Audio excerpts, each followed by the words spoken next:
it's a subject I'm extremely interested in. The book is timely because what we're really talking about is a resilient opposition leader resisting, fighting autocracy, foreign meddling, democratic backsliding, all of which are extremely important.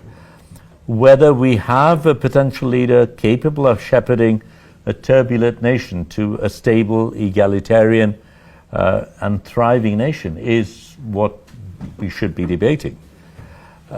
I have actually had the privilege of speaking to him personally.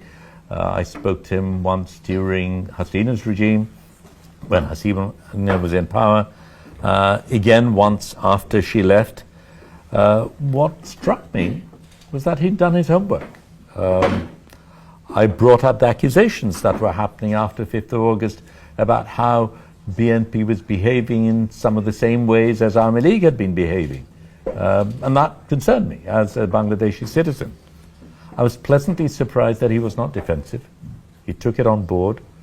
You could see that he had addressed this.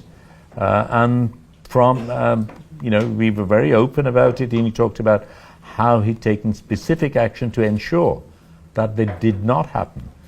And he was not in the state of denial that we've always had in the past, because this is what all regimes do.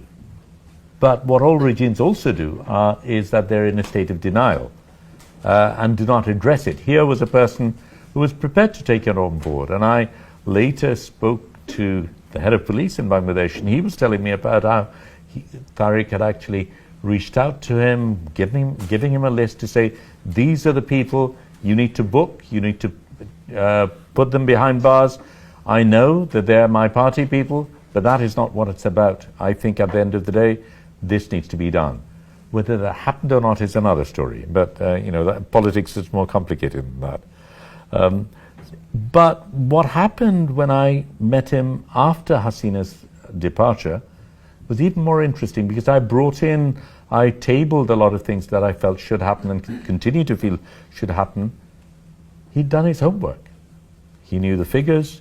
He had actually looked at some of those possibilities. I didn't always agree with his answers, but I could see that this was a person who wasn't taking it lightly. He was taking it on board.